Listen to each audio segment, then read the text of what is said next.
So good afternoon and welcome to the update on apprenticeship funding from high level scope to operational detail. This is an e-memoir session with in association with the Learning Curve Group, and we're joined by our host, Beej Kaczmarczyk. We like to keep the sessions as interactive as possible, so please feel free to use the question or chat facility to keep the questions coming. I'm going to be recording this session. I'll be providing you all with a copy of the video recording slides to share with your team. I'm going to hand over to Beej now. Thank you very much. Thank you very much, Marek, and good afternoon to everyone. And thank you very much, Marek, for doing all the technical side and arranging today's webinar. Again, thanks very much to those of you that are listening in today, and if you can share this with colleagues in your organisation. As Marek said, this is an update on the webinar that we ran just 2 weeks ago, just after the announcements of the funding rates and other issues that relate to the new funding system for apprenticeships. So it's been a chance to reflect on that detail and particularly pick up some of the points that previous listeners raised during the course of the webinar. As Marek says, you'll get copies of the slides and also of the recording, including obviously any answers that I give to questions as we go along. In some cases, questions might be very specific to your organisation. We prefer to leave those to the very end when obviously it might be a little bit more discreet and give us some time to look at them, those issues in some detail. There's been a lot of noise around apprenticeships, and obviously that information that's been provided most recently following on the information received in early spring, and then before that with the spending review. But I think we're starting to now see how the future of apprenticeship funding is taking shape, and what's being proposed requires some kind of considerable, I think, consideration and looking at, reviewing, discussing, and I know as providers and employers you've been doing that, and in most cases providers have been doing that with their employer partners. And I think the opportunity to give feedback to the funding agency on the proposals that have been made in the documents recently released is critical, so please use today and other opportunities to formulate some of those questions or clarifications that you're seeking certainly before the 5th of September. So what is the sort of, if you want, what is happening to the apprenticeship funding system? Because this is a fundamental set of changes that relate to the funding of all apprenticeships, whether they be frameworks or standards. And if look at the sort of, if you want, the direction of travel, certainly over the last few years, very much from provider control as it was perceived, where we funded and we're funded for the delivery of the SACE frameworks, and the employers were expected to make a contribution for adult learners, but that contribution wasn't always collected. There were full rates of funding for 16 to 18-year-olds and other extended groups with entitlements. And what was complicating the funding system, particularly in terms of trying to explain it to employers, was not only were the different rates for different ages, there was also provision for additional funding to reflect the cost of training that might be associated with a learner from a disadvantaged background, or depending on the location of the training, and obviously discounts that applied not only to older apprentices but also to larger employers. So quite a complex system that related primarily to frameworks and the funding of frameworks. Now we've been going through a transition. More control is now given over the content of apprenticeships in the form of the trailblazers and the new standards. And this was also seen as an opportunity to change the funding system. So much more control of funding would be given to employers, who would then use the funds available to negotiate a price, bands, and as we know those bands, 6 bands were being proposed for the new academic year, and the employers would be making a contribution. And that £1 cash contribution, which would relate to the standards, would be matched by a £2 contribution from the government. But also there would be incentives that would be paid to employers, particularly to take on younger learners, for smaller employers, and obviously for completion. This attempt to put standards into 1 of 6 funding bands and simplify the methodology was a way of, first of all, making it clearer to employers what the cost of an apprenticeship was and what would be the expected from them in terms of their contribution. Now that transition was being piloted, and you'll remember that the funding formula was being piloted as part of the Trailblazers. This was preparing for what was always intended to be much more control over the content and over the funding of apprenticeships in the hands of the employers. And when we say employers, we mean all sized employers, small, medium-sized and large. And obviously they require very different, if you want, systems to take account of those sizes. So with that in mind, what was being proposed was that the large employers, that's with pay bills of over £3 million annually, would be paying a compulsory payroll tax of 0.5% of their pay bill, as determined by the rules that would be applied in what counts in the pay bill, and this would be known as the levy. Those large employers would then use the digital account into which the levy was being paid, topped up by 10%, which would be given from the government, and this was announced earlier this year, and that would be used to pay for the cost of training and assessment for frameworks and obviously for the new standards. So this is very much the desire to simplify the formula, to obviously make it clear to the employer what they were paying for, to therefore allow for negotiation around the price of the training and the assessment, at the same time to establish value for money in terms of what the taxpayer was contributing. And that, I think, you've got to see it as providers and employers is the critical direction of travel, from very much the provider control to employer control of not only the content and the way that apprenticeships would be delivered, but also on the funding. And that would be much more of a move towards a market-driven model, a demand-led model, which was hoped would get the number of new starts up so that we could achieve the 3 million new starts by 2020. Not just about the volume, but obviously with the new standards there were some significant issues about the content of these new standards. The claim would be that they were more robust, more content, more time was spent in other forms of assessment, and therefore we also need to review the bands into which those new standards were going. With that direction of travel, and that's, if you want, general shape strategically of the funding, the system, the most significant change would relate to the levy. And as you know, that was indicated in terms of the summer budget, and also would apply to those large employers with pay bills of more than £3 million annually. What was critical here would be that every employer would receive an allowance, very similar to sort of a tax-free allowance that you'd get if you're paying income tax. This was not a cash payment of £15,000, which would be used to offset against their levy payment. And in effect, that meant that the only employers that would be paying the levy would be those whose pay bills were in excess of £3 million annually. The expectation was that this would be affecting only about 2% of all of the employers in the UK, and of course it's critical to understand we're going to focus today on the English system. The devolved administrations have got their own models, but essentially 98% of employers would not be involved in paying the levy. Additional funding would be provided by the government to finance the growth in apprenticeships, and of course this year was seen as the transitional year when we're going from an old system, a semi-new system in the standards, into a completely new system, certainly from May of 2017.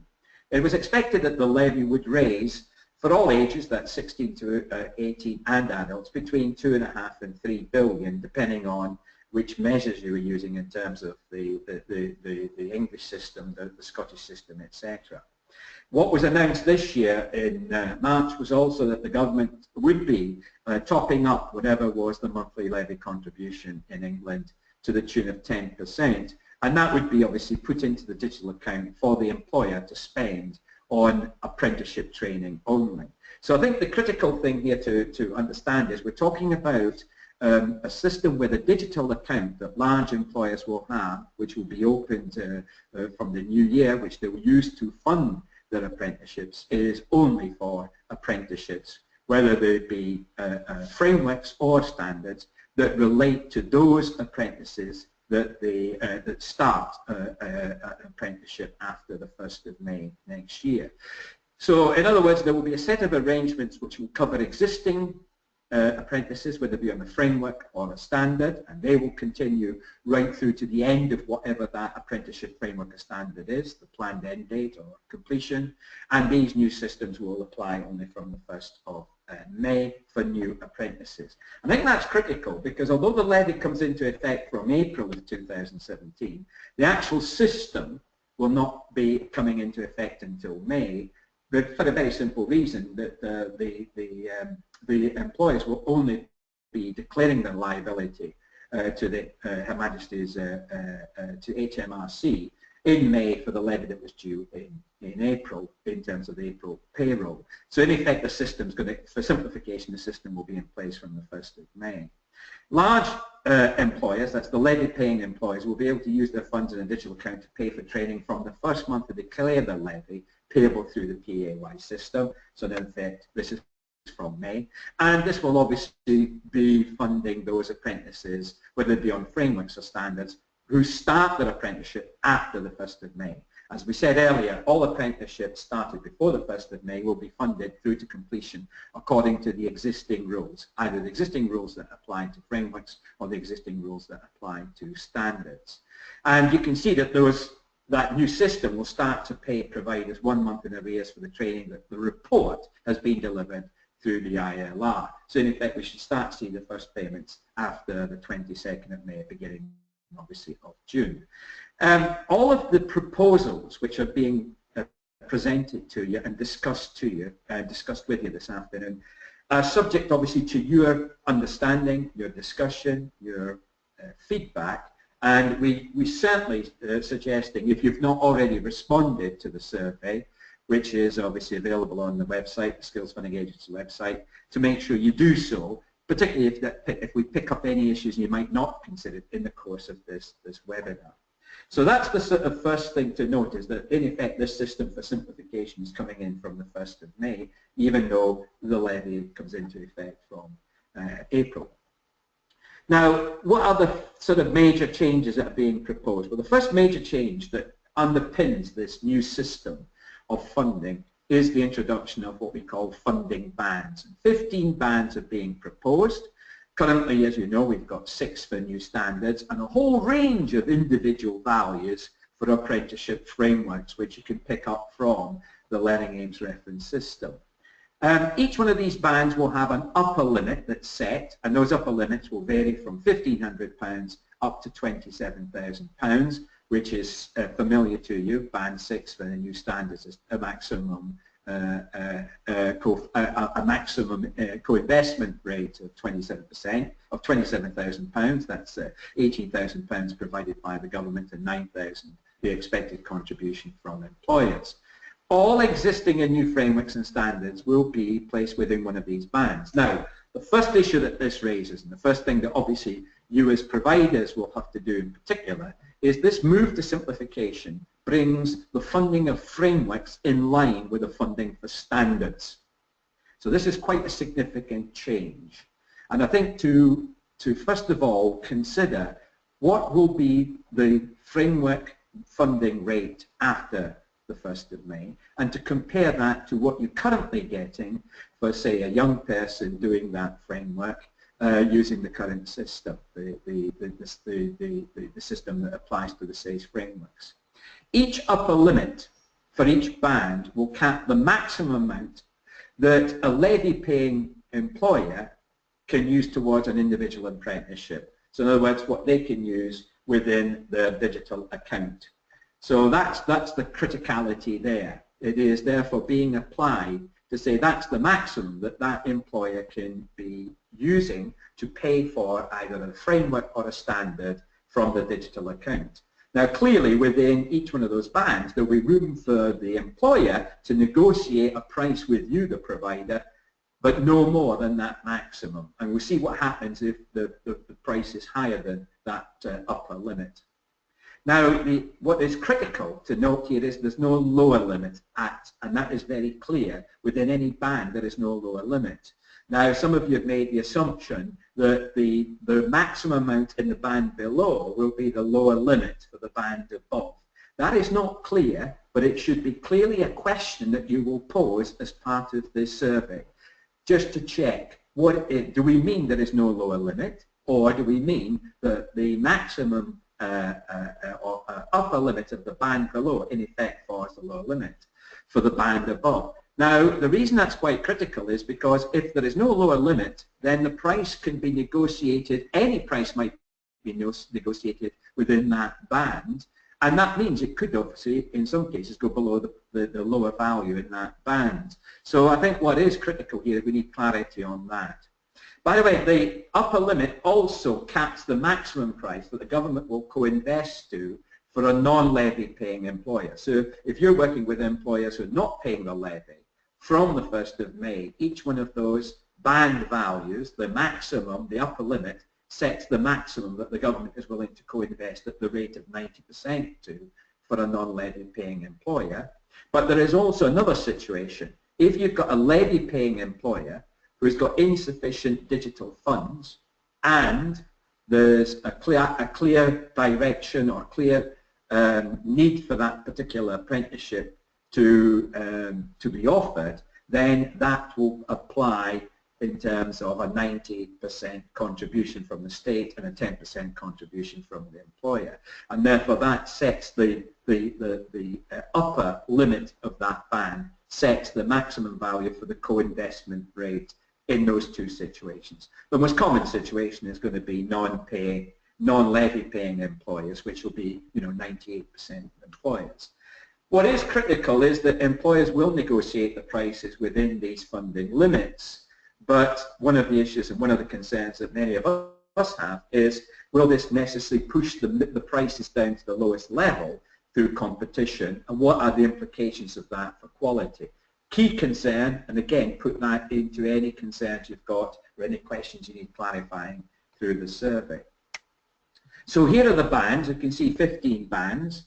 The bands have been applied to the frameworks, to existing frameworks, where the framework value for an adult is then attached to the nearest and most appropriate band.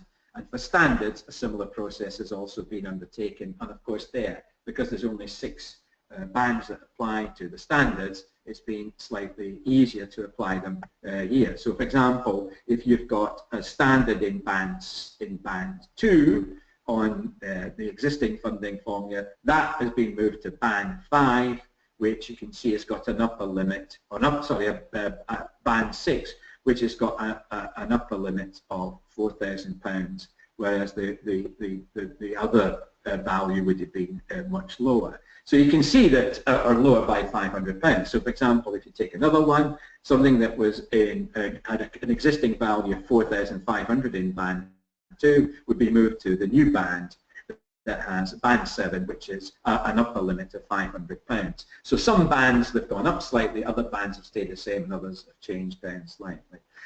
Those bands, you can see, have got at the very top band 5, which has got an upper limit of 27,000, which, as I said, is similar to the maximum co-invested rate that's including the contribution from the employer with the new standards.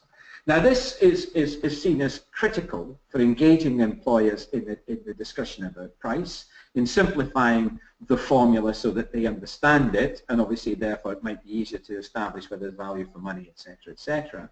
But you can see immediately that moving away from the current system of pricing frameworks where you had, for example, different rates for different age groups, 16 to 18, 19 to 23, 24 plus, for different sized employers.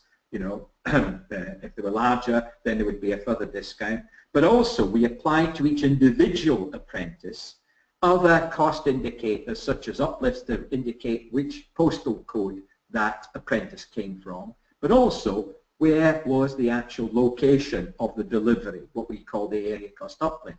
Now, as you know, the disadvantage uplift in some parts of the country can be as high as 30+%, and the area cost factor can be as high as 20% more funding. So clearly in some parts of the country, those additional cost elements could make a significant difference to the actual value of an apprentice, particularly a younger apprentice that was already fully funded at the full rate. Each individual framework pathway, therefore, has been allocated a single band regardless of the age of the learner or geographic location or disadvantage uplift. And what's been chosen there is the current rate of funding that the government pays for an adult. So don't forget, it's not the rate that applies to 16 to 18-year-old, it's the rate that applies to an adult, which will be 50% of the 16 to 18 rate for, say, a 19 to 23-year-old apprentice, and 40% of the funded rate for a 24-plus apprentice. So that's how they worked out approximate values. But obviously that makes a significant difference when you're particularly employing younger apprentices, 16 to 18, where it was 100% of the published rate. So troubled trades, you know, 14 or 15,000 pounds, we're using the 7,000 and 7,500 as the best band to move a framework over to. And obviously, clearly for a 16 to 18-year-old, that would have been double that value at 14 or 15,000.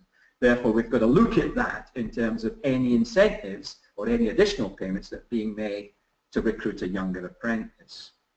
There have been for standards some increases in the rates for STEM frameworks and also realignment of existing standards to new funding bands. Now, what is a STEM framework or standard obviously is critical. You've been asked to comment on that. The definition is sort of engineering, manufacturing, construction, science, maths. Well, interestingly in there, ICT has also been put in, so your views are being sought on that, as well as the realignment rate. So for example, level 2 STEM areas have been offered, are being funded at 40% more than the adult funded rate, and level 3 80% more than the funding rates. So clearly there is a lot of significance here that the proposed rates can vary quite significantly from existing rates.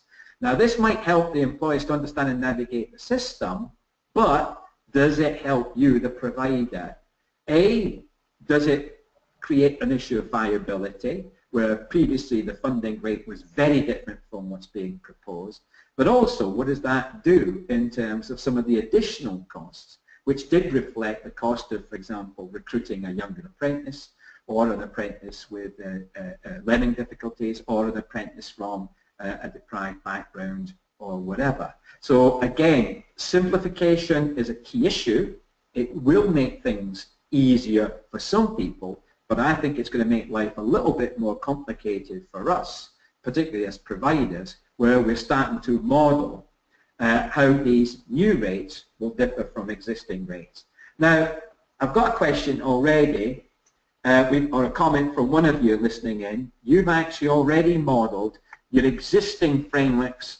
You don't have any standards, okay, your existing frameworks over to the new one, and you've lost as much as 40% of the funding for your 16 to 18-year-olds and slightly less for some of your adults.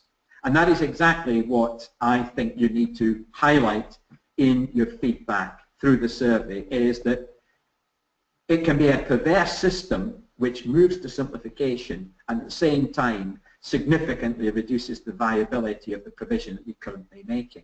And therefore, that means that some of the additional payments that might be available, for example, for employing 16 to 18 apprentices and providing for them, or for learners with learning difficulties, or whatever, or for small employers, will have to therefore be higher figures than is being proposed. Can I just ask, from those of you listening in, how many of you have already started to model your existing provision of apprenticeships, whether they be frameworks or standards, using the new proposed rates, and have started to produce what would be the financial implications of just simply the changes in the rates? Can we just have a show of hands here, Marek? So how many of you have modelled the new funding rates for your existing provision? So a fair number of you, yeah? Have we got a fair number of people? And what are you starting to find? Because obviously one of you's already said as much as a 50% fall in the funding of some of your younger apprentices. Any other figures that have come through here? I can't see any figures just at the moment, but there's a fair few of you raising hands and a few. Yeah, Sue and Carol, thanks for that. Yeah, no other figures, Beej. Yeah. Yeah, and I think one of the things is that, I mean, obviously we as a provider have already done that and worked out the implications. and then obviously we're feeding that back through the survey. So again, if you haven't done it yet in your organisation, can you please do so as quickly as possible, because obviously what you want to reflect back through the survey is what the implications are for particularly individual providers who might suddenly find that from May of next year, a lot of that provision is not viable. They can't afford to actually do it at the rates without quite significant changes in their cost and structures. And that obviously is quite significant in terms of future revenue. What is critical is that in addition to the changes to the funding bands, a much presented and a much forecast change in the co-investment rate has also been announced. We know that the government is putting more funding, as we said, particularly into funding of adult apprenticeships, particularly to achieve the 3 million target. What has been announced is that for non-levy paying employers, they will be expected to co-invest only 10% of the cost of the apprenticeship training and assessment, and the remaining 90% will come from government funding. Now this applies obviously to two sets of employers. To non-levy paying employers, this will be the co-investment rate from the 1st of May next year. For your existing frameworks and standards, the existing model, that's those two models, will continue until the completion of those apprenticeships. The second group of employers who will be affected by this co-investment rate will be levy-paying employers who don't have sufficient funds in a digital account, who want to invest in more apprenticeships than was in their digital account. And obviously that's as long as those apprentices are in demand and they're seen as priorities, and they might be identified as ones where we want to see some kind of growth. And therefore they will only be expected to invest 10% of the cost, don't forget in cash terms, that contribution, and the remaining 90% because they'll be contributing to that. And I think obviously what we're talking about here in the first year is that the system will require a little bit of time to settle in, but in the first year, particularly those who are non-levy paying, they will pay their co-investment share directly to the training providers, and then in future we expect that to be through the digital accounts for all employers, whether they be levy paying or not. Now what is critical here is that announcement of a 90-10 model has very important implications in terms of how do we grow the demand for apprenticeships. The expectation is by only having a 10% contribution from the smaller employers, we're expecting to see a quite significant increase in demand. But obviously that applies from the 1st of May. The current arrangements for, say, frameworks is that for adults, that we'd be expecting a 50% contribution, but we often don't get it, and that's a reality. On the standards, we're expecting a 33% contribution, £1 for every £2 of investment. So there are significant issues. Could this put off? Could this mean that some employers put off recruiting apprentices until after the 1st of May? That could be a possible response. And obviously that means it's more difficult then for you as providers to grow your apprenticeship provision. You might have different motives. You might have a motive which is, well, with the current model, we might be better off because the funding rate is higher than what is being proposed, particularly for 16 to 18 where it's 100% of the published rate. And therefore, you might be more likely to want more apprentices and recruit more apprentices now, but that might not be matched by the demand from employers. So we could have some market impacts which could have perverse implications for the way that the market behaves.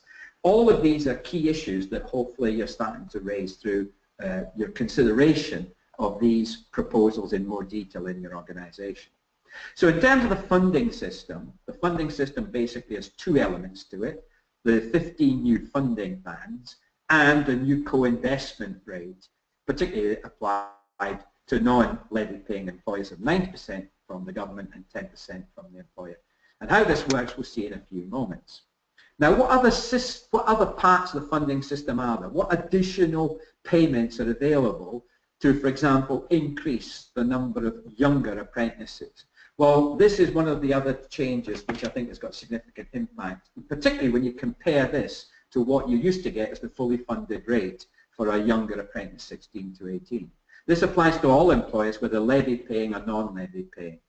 They will receive a payment to cover the extra cost of employing and supporting 16 to 18. So there's a recognition that employing and then supporting 16 to 18 apprentices cost extra money in terms of mentoring, coaching, the programs, support they will need, particularly with things like English and maths.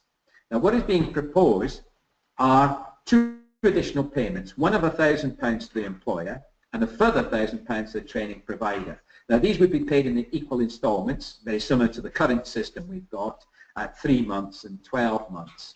Now initially the system would be such that the training provider would receive both of those additional payments for each younger apprentice, and then they would pass that money on to the employer.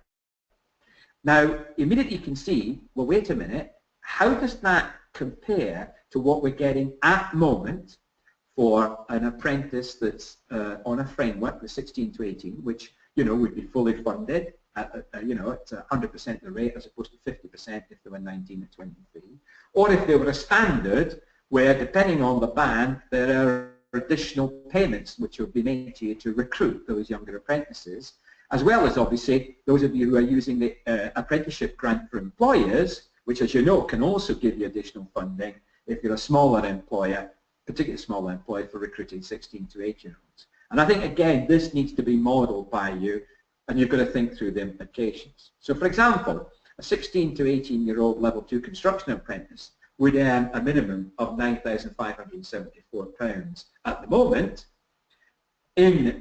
After the 1st of May, that would be £7,000, putting them into that appropriate band, and that would include the £1,000 that's coming to you, the training provider. It wouldn't include the £1,000 that's going to the employer, but it includes the £1,000 that's going to the training provider. So you're getting 6 plus 1.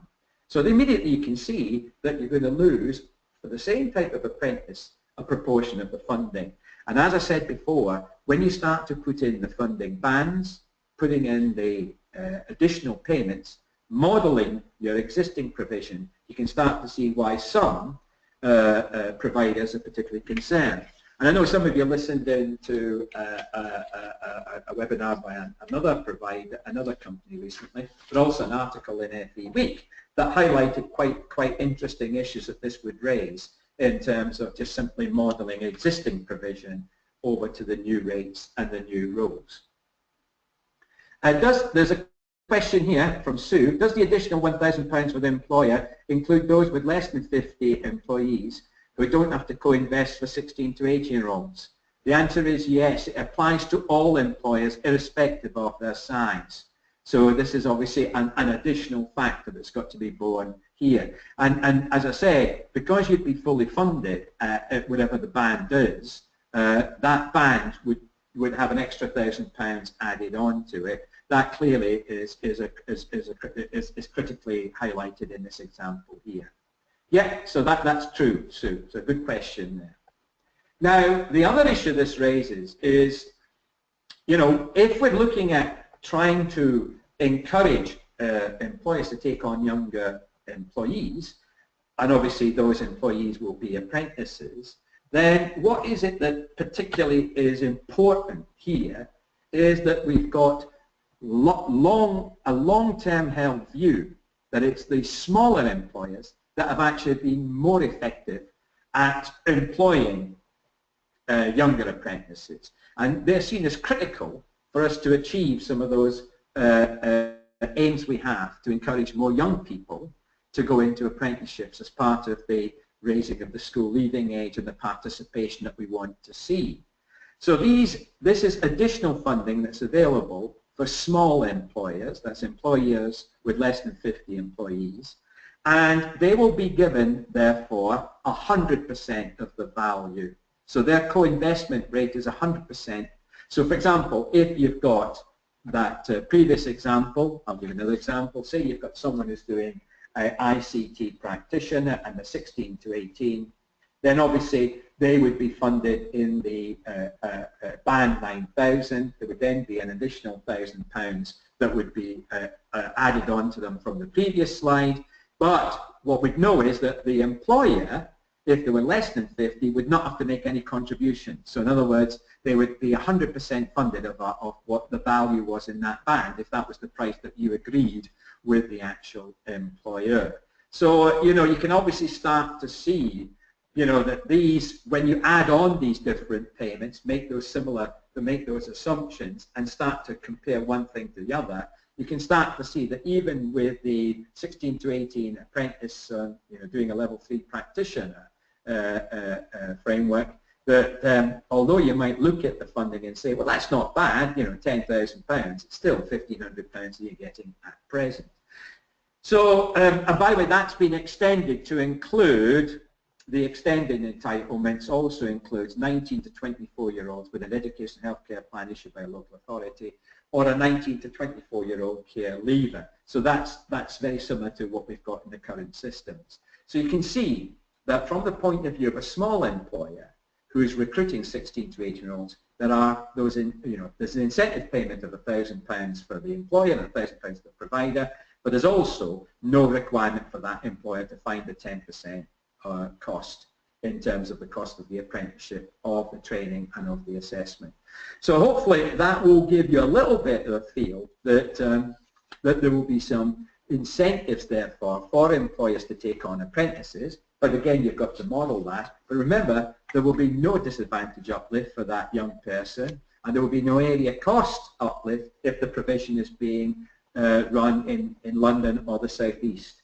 So, you know, you can start to look at that and you say, well, actually, the loss can be quite more significant when we don't have those additional elements that are in the existing funding system that won't be in the new funding system. So that's the cost of simplification. And I keep on coming back to that because I think that's critical. Now, what about the additional support for all apprentices who, irrespective of their age, irrespective of what kind of employer they're in, that have an assessed individual need? And I think that's something I want to just focus on. But I've just actually got a couple of you know, little thoughts that have come through. Thanks very much. We've got one from Leslie.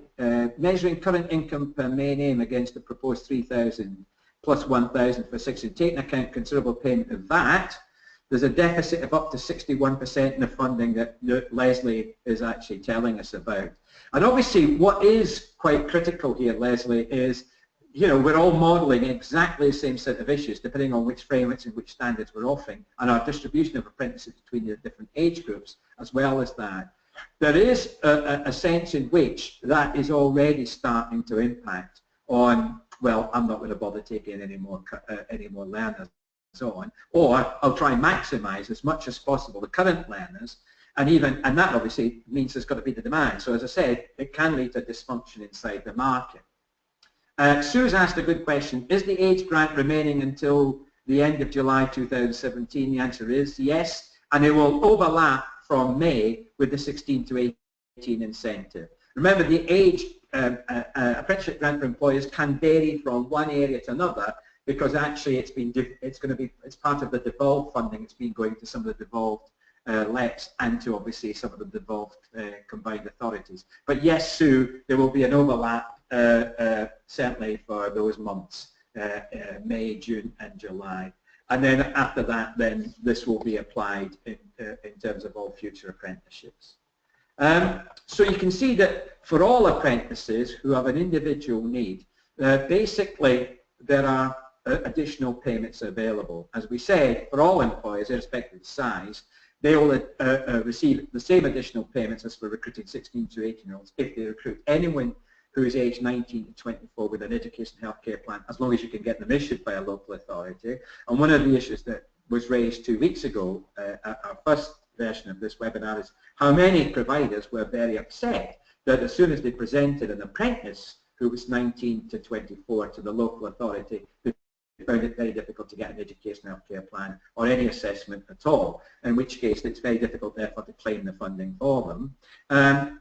But also, there are issues about whether those trainees that need these plans are going to be adequately provided for by the provider in terms of those identified needs. You do need a care plan to be able to work out what's the best way of meeting that person's needs. Now, the other issue which is critical here is what about the large number of apprentices that won't have care plans that are not care leavers, but will have individual needs such as dyslexia, moderate learning difficulties or disabilities.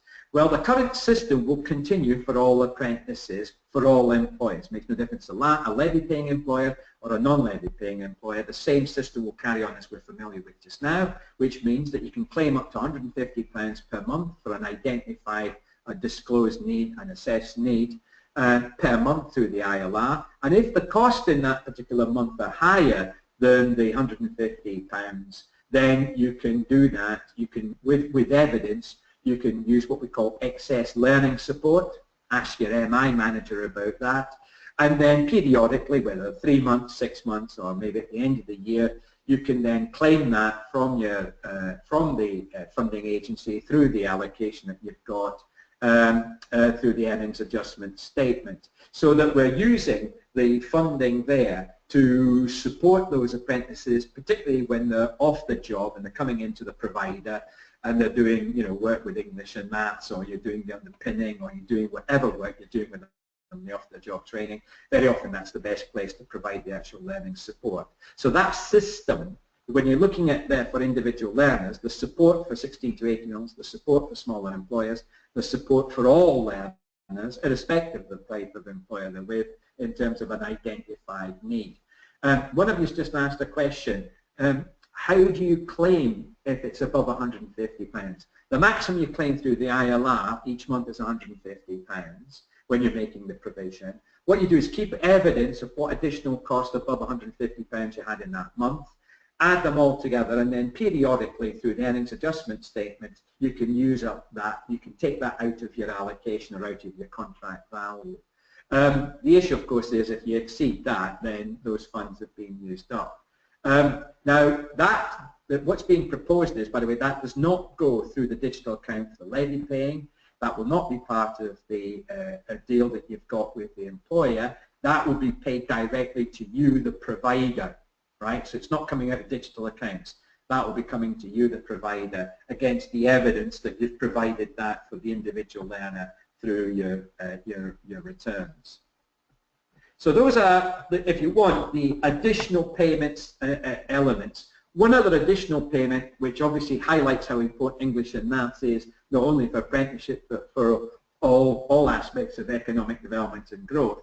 This applies to all employers. The decision's been made that the government will pay the full cost of English and maths training required for frameworks and standards. This will be at £470 per qualification at each level. So at level 1 it's 471, level 2 it's 471 for both English and maths. And this will be again paid directly to the providers. So it won't be a deduction from the employer's digital account, and it won't become part of the discussion that you might be having with an employer if they're a non-levy paying employer. One of the questions that obviously this raises is, well, that's English and maths.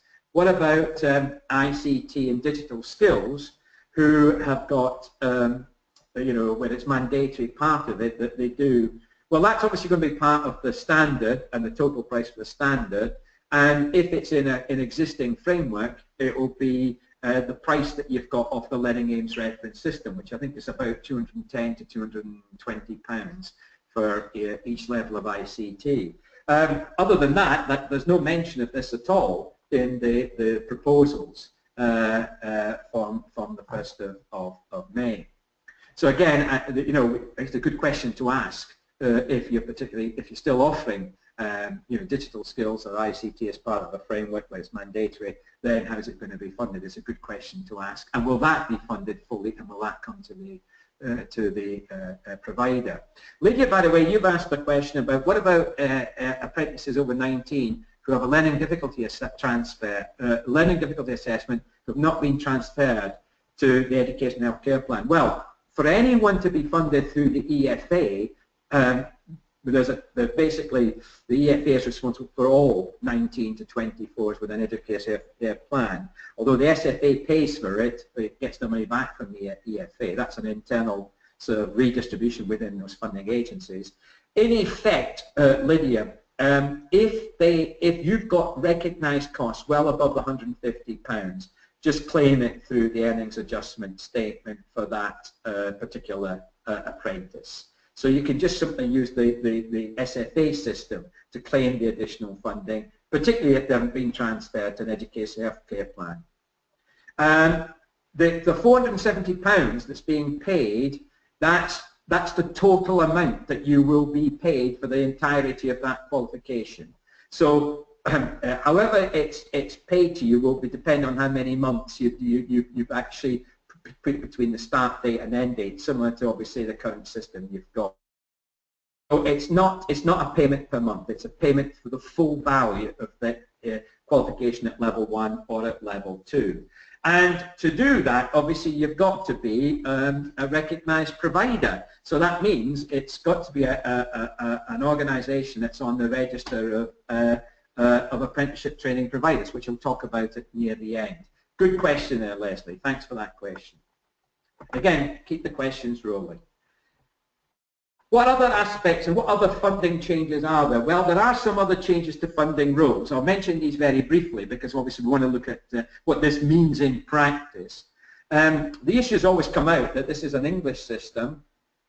Cross-border training, the rule says that employers should be able to use funds in a digital account, benefit from government co-investment support to pay for the training of apprentices whose main place of work is in England. In other words, where the majority of time they spend in the terms of the workplace every week is in England. Now, even if that means they might be living in another part of the United Kingdom. So I think there's a bit of clarification there, which is helpful. There's also clarification on retraining. A lot of employers ask, can we use the digital account, or can we get support from the government at 90 against 10, the 90% support, to pay for the training of individuals who've already done an apprenticeship? The answer is obviously it will apply to anyone who is, for example, moving from an intermediate to an advanced apprenticeship to a higher apprenticeship to a degree apprenticeship. Yeah, but it can also be used where, for example, you're supporting someone who might be going in at a level lower than what they've already qualified because they need those new skills and the content of the training is materially different, so therefore it's allowing a lot more flexibility. So a key question that we're posing here is, does that include people who already hold, for example, a degree, who might need to be retrained at a lower level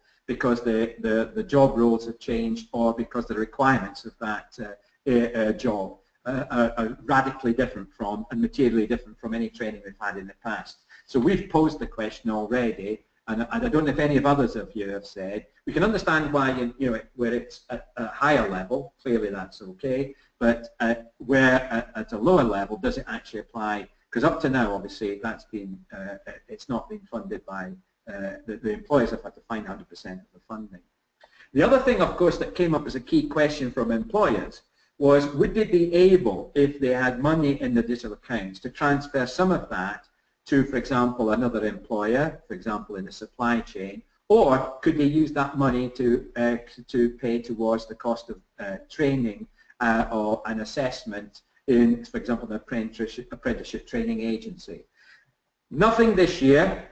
It's proposed that from 2018 they will look at it and they might introduce it depending on whether there is some kind of survey of the value for money implications of it.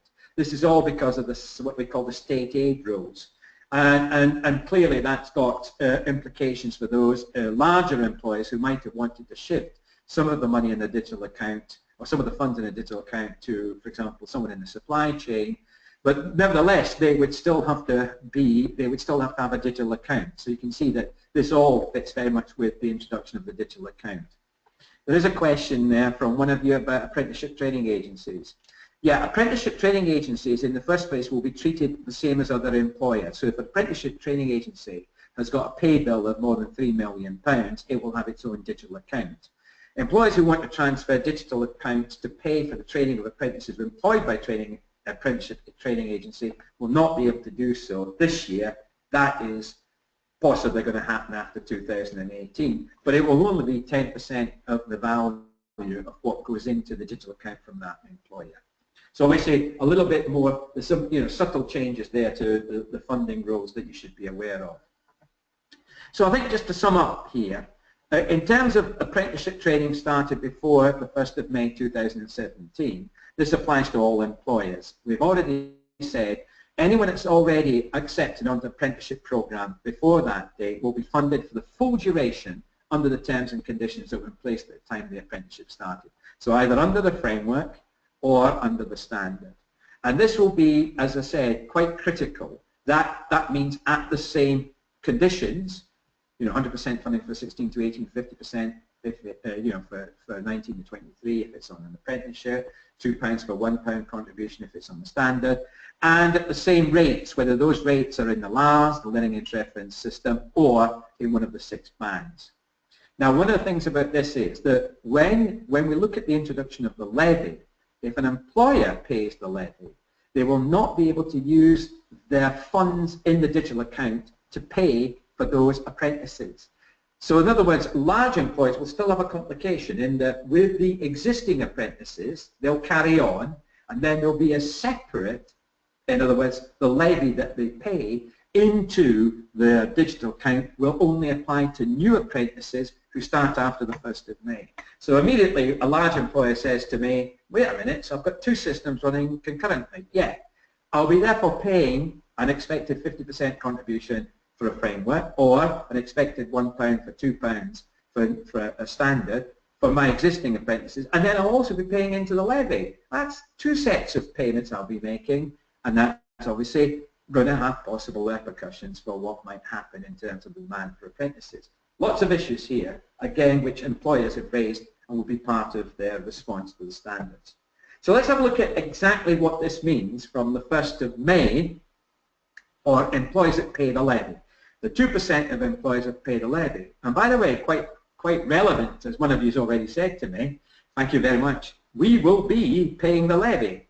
Because remember, it applies to all employers. Private, public, doesn't matter what. So those of you who are providers with pay bills of more than £3 million, you will be paying the levy. And you'll be paying that through HMRC, along with tax and national insurance contributions. Those accounts, by the way, those digital accounts will be created from January 2017. Let's hope all of that happens. There is a tight time scale and schedule here. You will then be able to access the funds from, obviously, May and start paying people from June, because you'll be paying them 1 month in arrears as long as there's evidence that the training has taken place. So you can see that as soon as that goes into your digital account, there will be a top-up of 10% coming in from the government, and that means that for every £100 you in effect have £110 within the digital account to spend on apprenticeships. And I just want to note again that the £15,000 levy allowance, one of you just asked, it is not a cash payment. It's not a payment that goes into the digital account. It's basically a reduction. It's a tax. It's almost like a tax-free allowance against what would have been your levy contribution. Now, you'll be able to use that account to pay for training and assessment on a monthly basis up to the funding band maximum. So again, the funding band maximum sets the maximum price that can be negotiated for the purposes of a levy-paying employer. If an employer wants to pay you, the provider, more than the maximum, that then has to be done directly with you. I don't know when this is going to happen, but if it does happen, then obviously you understand that would be a separate payment that comes to you that doesn't go through the digital account. So if you look at the way the digital account, the level of funding entered in the employee's account each month will be calculated as a monthly levy payment. So some employers, because their actual cost of their pay bill in a month could be less than 1/12 of £3 million, actually won't pay into the levy, and therefore that will be accrued and have an impact on the following month's top-up. You can see that that can have some implications, particularly with those employers have got seasonal workers, etc. Now, what is quite critical here is that therefore the monthly levy payment, let's assume it's the same every month, the one thing that immediately will be applied to it is what percentage or what fraction of the pay bill is actually for the workforce living outside of England. So, if you're talking about a large retailer like Sainsbury's or Morrison's, they will obviously not be paying a monthly levy payment for all of their workforce if a large proportion of that is in Scotland, Wales and Northern Ireland. Then the government matches that with its 10% top-up, and that goes into the digital account. Now, what is being proposed here, and this again has got very important implications for your earnings. This could have impact on the viability.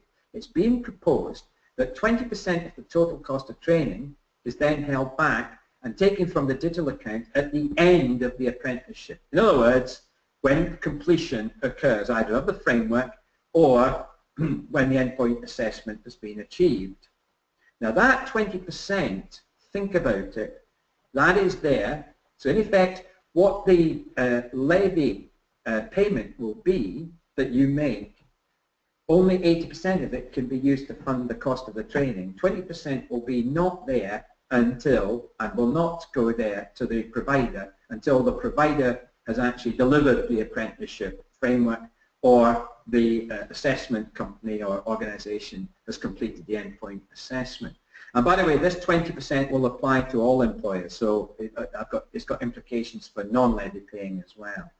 One thing to note, it's a rolling program, so as your money goes in, if you haven't used it 18 months later, then obviously you'll not, it'll be silly. So what you've got to do is make sure that the first month is spent by month 2, 3, 4, second month by 5, 6, and that's the way it will work. There is a new online calculator which is there to help employers. The first thing I would suggest, those of you as providers are listening in, have a meeting with your employers and just talk through how this thing might work for them if they're a levy-paying employer, and model what the impact, so they can see how the system would work, and at the same time they can see how it works for you. And I think that's a good sort of activity. And I know that one of you has already indicated in your chat that you're actually introducing the online calculator to the employer, actually to explain how much an apprenticeship actually costs and how it works. And I think that's quite a good thing to do. Well done. So, so let's assume, and here's just an example of a large employer, pay bill of 5.4 million, the levy is set at 0.5%, so it's payroll tax of 27,000. The tax-free allowance is 15,000, so they're only going to pay £1,200. The government top-up will be 1,200. Let's assume that they have a steady state payment of pay bill every month that's always above that limit, and you can see that levy liability at £2,250. They will levy, the levy payment that they'll be making is £1,000 through PAYE each month into their digital account. £100 will be added to that, and then they spend it depending on how many apprentices they have each month. And then remember that apprenticeship spend will cover the 80% that's there for the, if you want, the on-program element. And then obviously whenever the apprentice finishes, another 20% will be paid obviously from the employer into the fund, and that will be paid out of the fund to pay the provider for completion of the framework or on the endpoint assessment. Now obviously that reflects that there is an expectation that endpoint assessment will be quite expensive, and is 20% enough is another issue. You can see that this employer here has got a rolling program showing how much balance they have on their accounts, and obviously they'll be monitoring that to make sure that they use up wherever possible their first month, second months, so that within 18 months they've used up those contributions that they make. Now again, that's just a very simple example, but nevertheless it's useful to go through this so you can start to see from an employer's perspective how it's going to work, and then the implications for you as the provider is how much is being spent with us each month. That might reflect the number of apprentices that we're supplying for, or for example it might indicate that one has left, a new one's taken on, but also it will have implications for that 20% completion element and what impact that might have on your cash flow. What about employers that don't pay the levy? Well, that's the majority of us. They don't have, the majority of employers, sorry, but also the majority of employers that you'll be working with.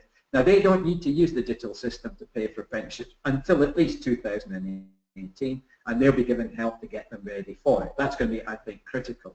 What is important is that, in effect, from May, the 1st of May, they will be under the same funding system as the levy paying.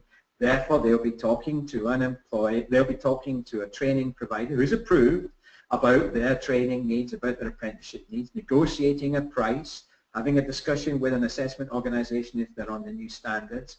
They will then be making a 10% contribution to the cost of training, and the government will make a 90% contribution up to the maximum fund available in that band. Now, obviously, the government contribution of 90% is likely to be spread over the expected length of the apprenticeship, and I would assume that obviously that would be 70% to reflect the sort of on program, 20% the completion amount.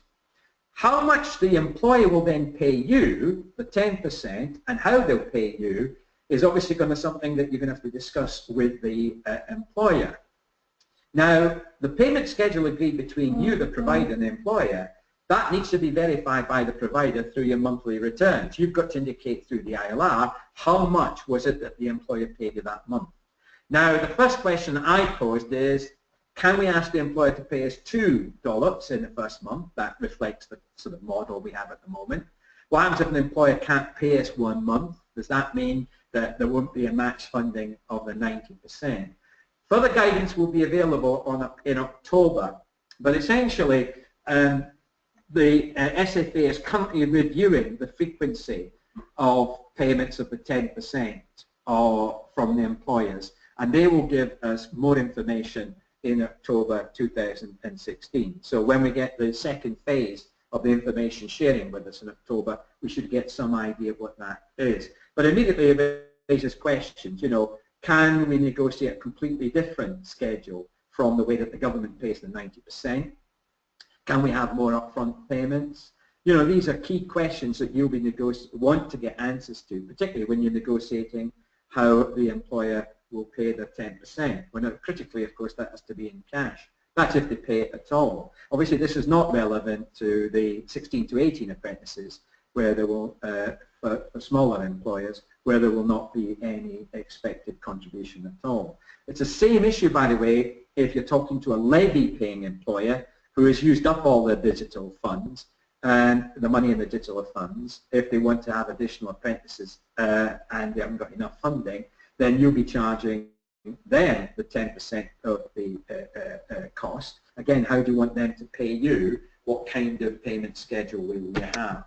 Any thoughts on that? Because I think for me, how the 10% is paid to us will be, as providers, is critical in terms of the getting the right price, yes, but also the right payment schedule. So any thoughts on that?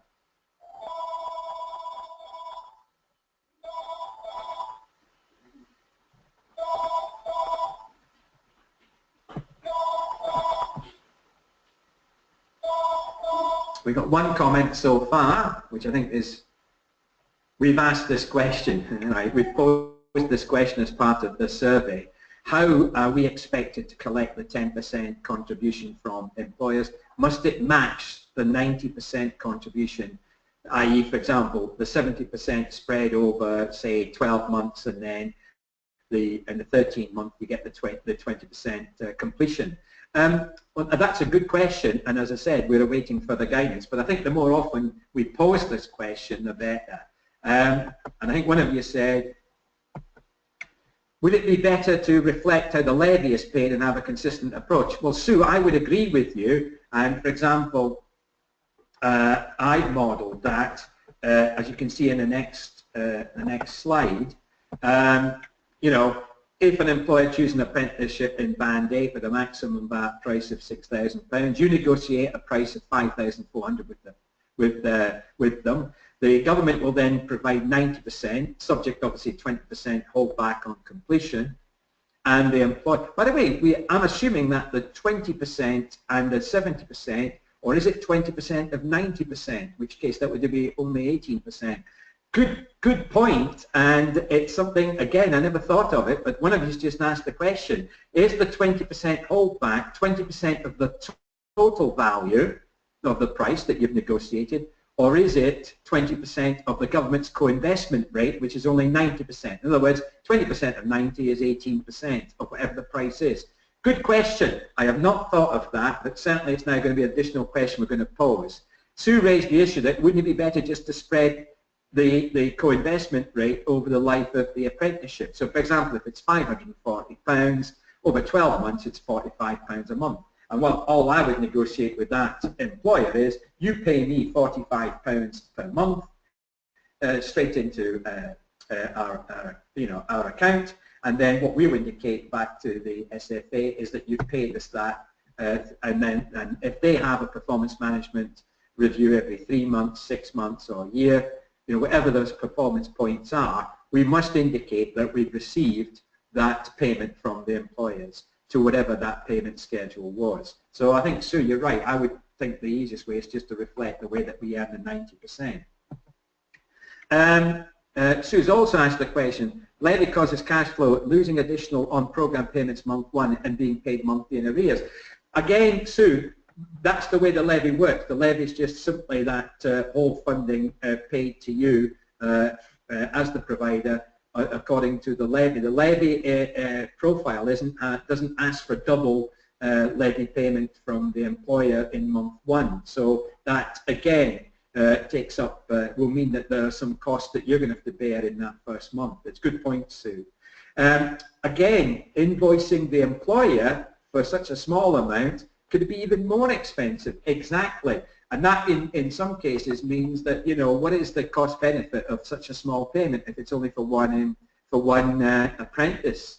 Again, you might say, well, it might be easier just to invoice them every 3 or 6 months. I would think that makes sense. Again, I think it's important that in the feedback you say, if we're working with small employers that might only have 1 or 2 apprentices, then the admin cost of having to invoice on a monthly basis is just disproportionate. It might be better to say, can we just simply have a performance management tool that says, what did you collect over 6 months? So I can say in 6 months I collected £270. That's exactly 10% contribution spread over 6 months. The fact I haven't collected it every single month is irrelevant, but by 6, I've invoiced once, and that would make sense. And I certainly would put that forward as an alternative for them to consider when they come out with their conclusions in October. Good point there, and I think again it's about trying to get a sensible approach that doesn't impose more bureaucracy and admin, which would put the employer off. I think the employer would be put off if they were being invoiced every month for 45 quid. That would not be the best way to do it. Good points there. And again, even if you do set up direct debits, which would make sense, I think that might still be for some smaller employers just a little bit too bureaucratic. Although I think they'd be familiar with the concept. I think the key thing here is fundamental to all of this is the role of the digital apprenticeship service, because they'll be there to help all employers find the right framework or standard, help you choose the right training provider from the register, the right assessment organisation for standards, as well as obviously helping to facilitate the promotion of vacancies.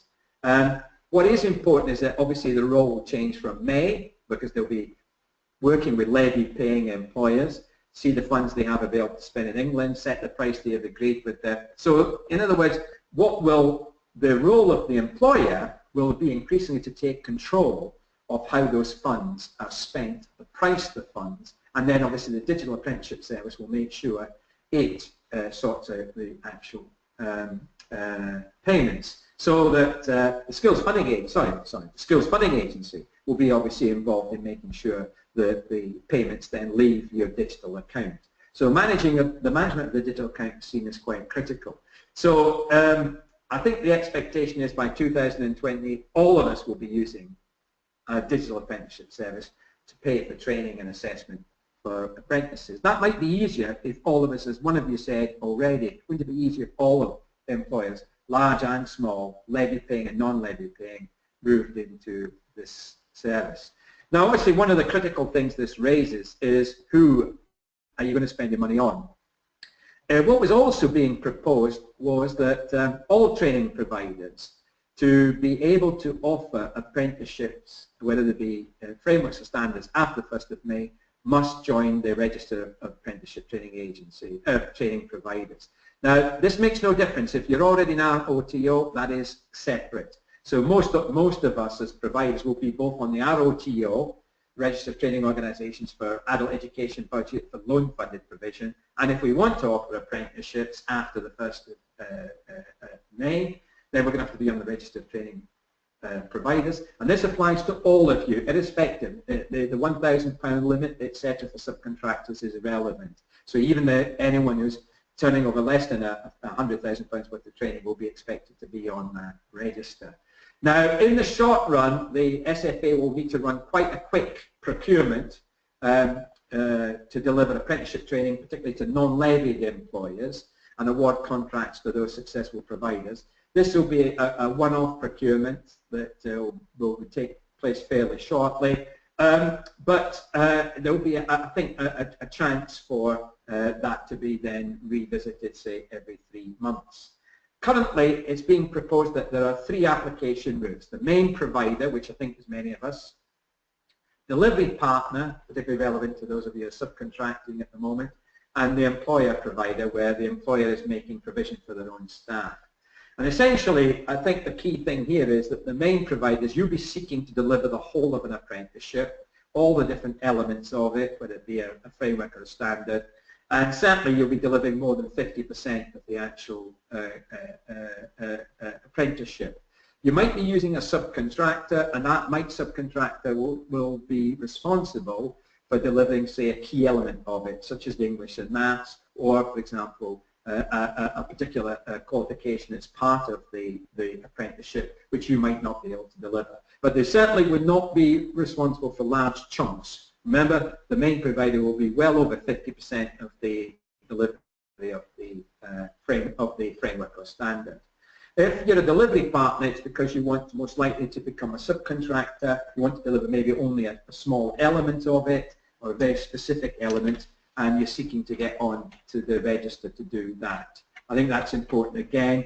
But again, here there'll be less of a test here, because obviously in terms of capability and capacity, that will be significant for a main provider, less so for a delivery partner.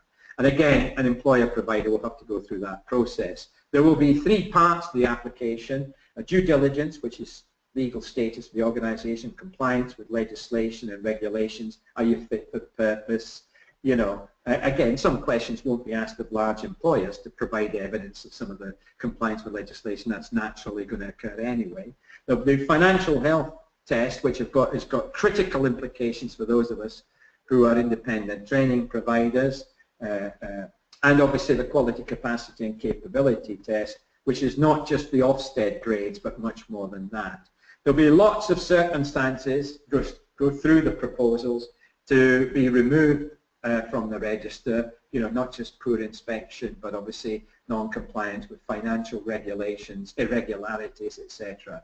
There are plenty of issues there.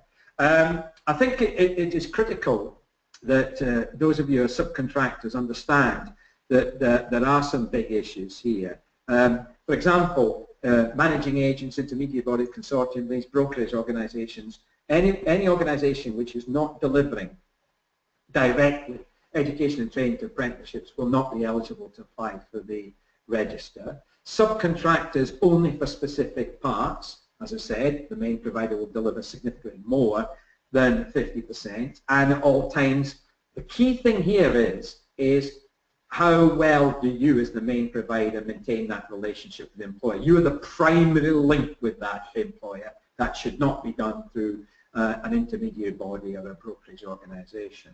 One thing that's being proposed is that if a provider gets an Ofsted inadequate grade across overall effectiveness, however, if their apprenticeship provision is better than that, and I can't think of why grade 3 is seen as much better than grade 4, it still means that requires improvement, then you will still be eligible to join the register. I think that for me is not really sending out the right signal. I would think that if you're inadequate for leadership management and overall provision, but only doing reasonably well at grade 3 for apprenticeships, then I think that raises more fundamental issues about the quality of your provision.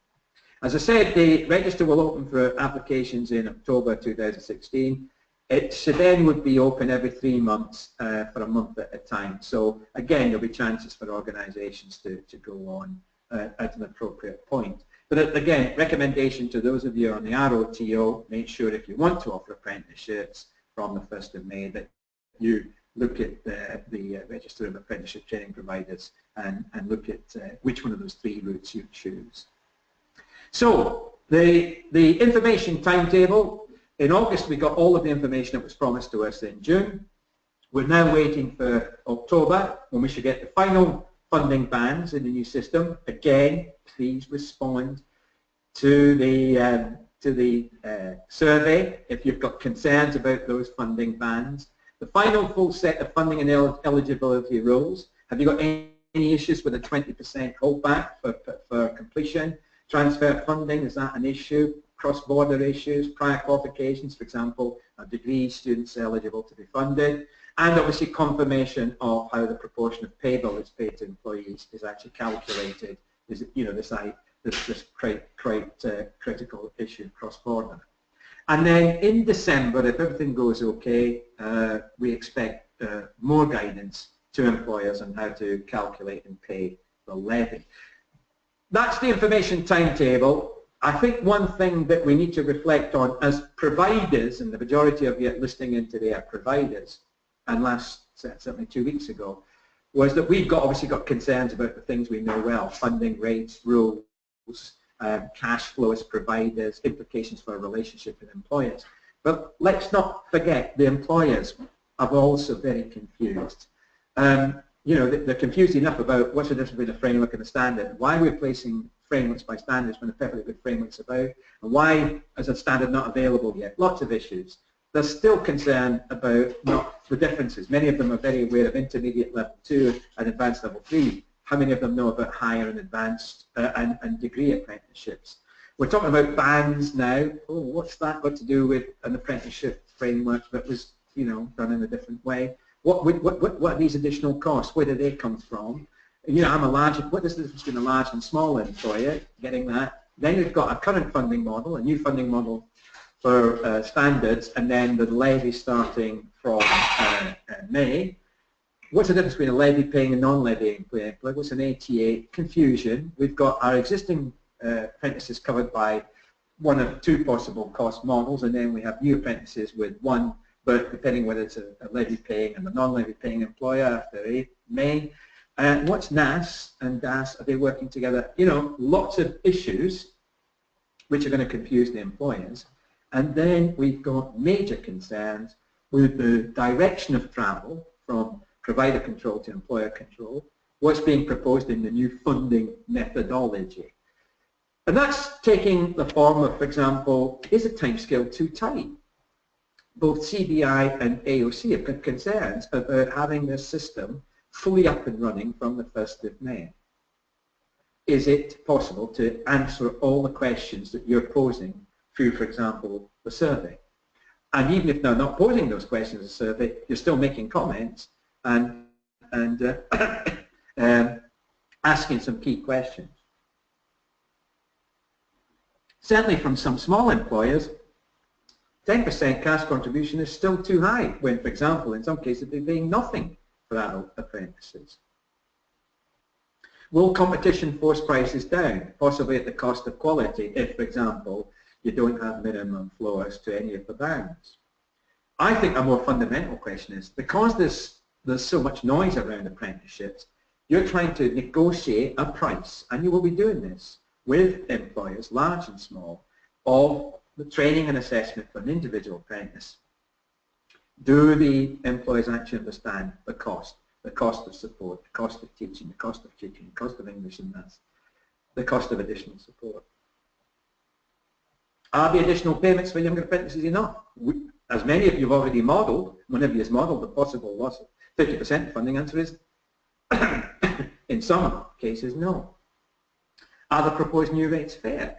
Not if you're going to lose funding, but also, yes, if you're going to gain funding, particularly if you're gaining for a 24-plus apprentice with a large employer, which in some cases you could be gaining, you know, £6,000. Do they adequately reflect the additional cost of employing a young apprentice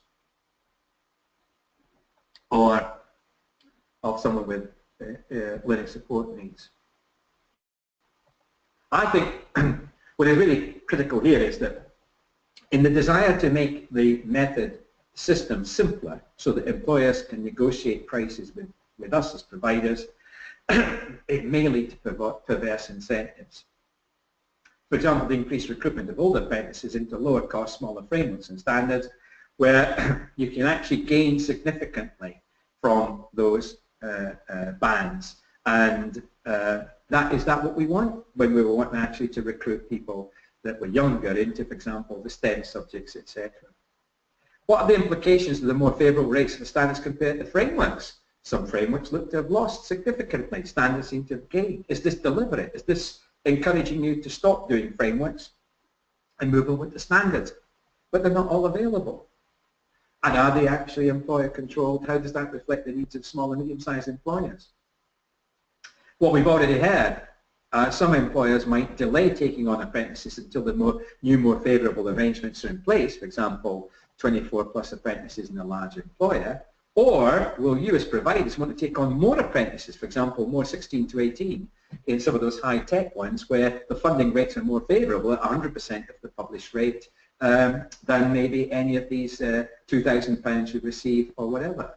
The removal of some cost elements may reduce social mobility, and much has been made of the removal of the disadvantage uplift and the area cost uplift, which has certainly disadvantaged some providers in central London working with the most disadvantaged. How does this promote employment, where employment is a route to getting out of poverty through, for example, education, training and an apprenticeship?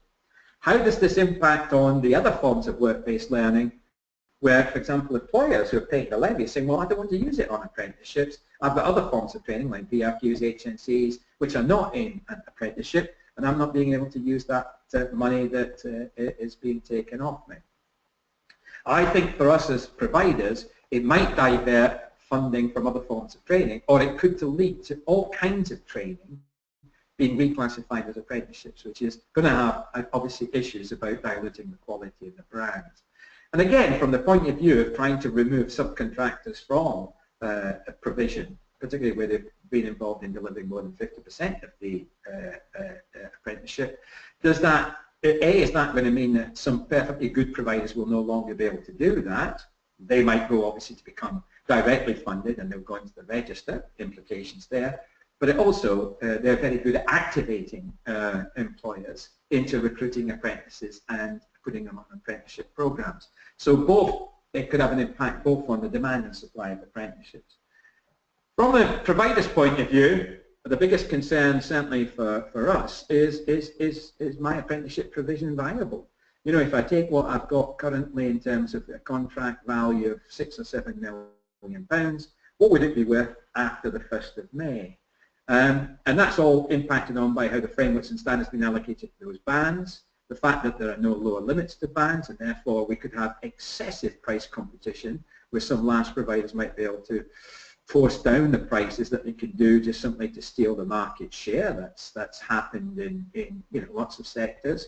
As one of you identified, the cash flow from payment schedule doesn't reflect upfront cost or admin cost.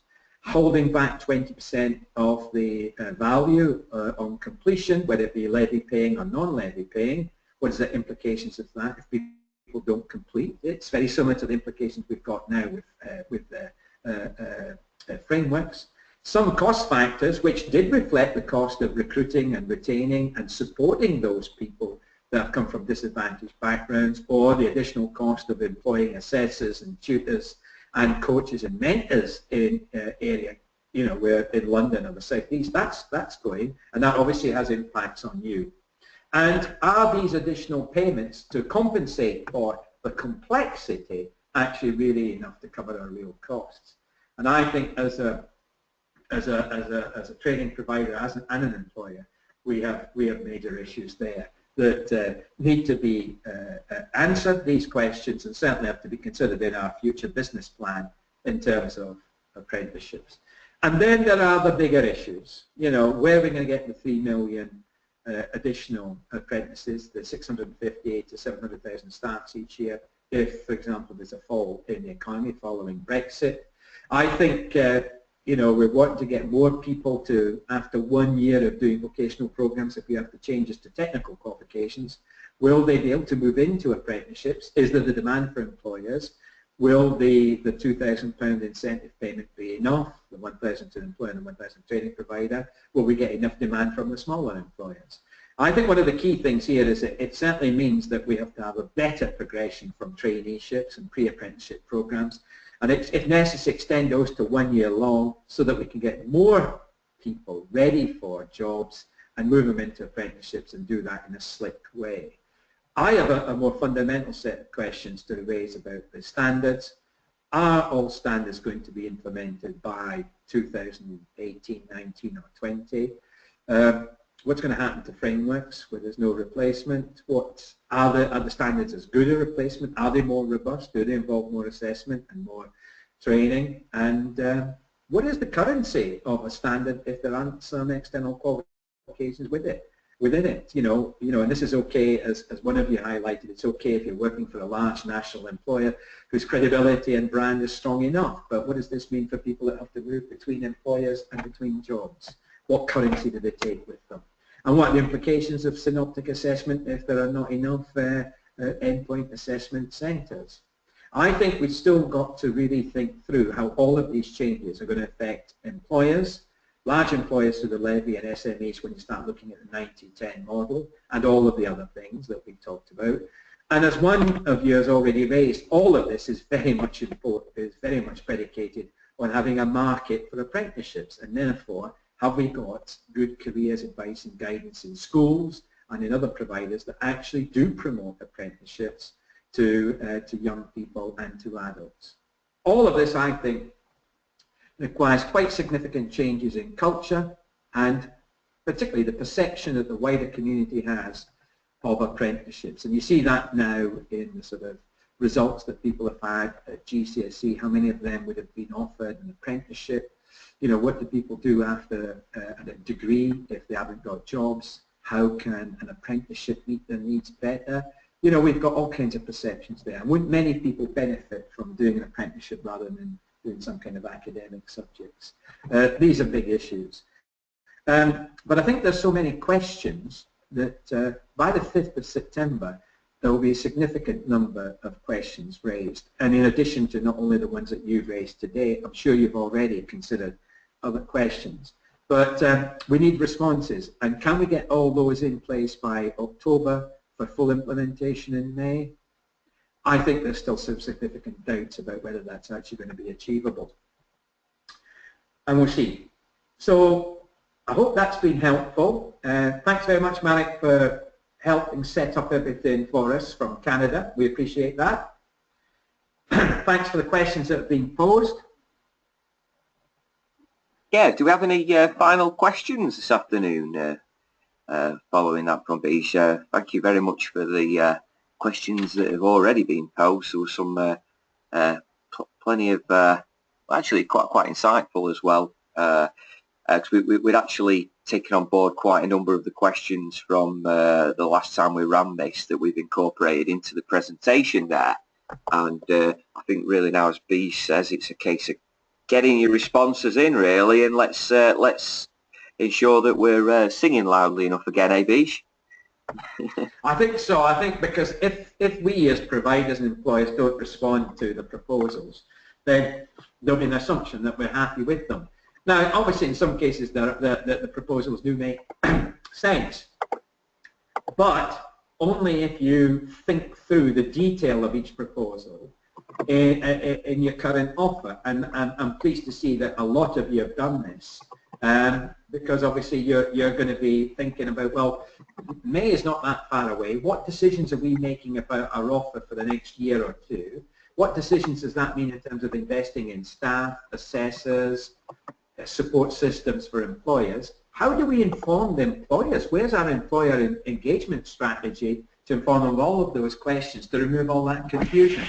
And it ain't long, because, you know, we're already recruited apprentices for this new academic, this new funding year. You're now enrolling your full-time and part-time students. Your loan-funded changes that were introduced as well. So there's a lot of change, and it's whether the employers can get through that. So sorry, whether us as providers we can get through that and still maintain our credibility with the trainees, with the apprentices, with their sponsors, and with their employers. So thanks very much for the questions. Great questions. We can stop the recording. Stop the recording now. That's great. Thank you.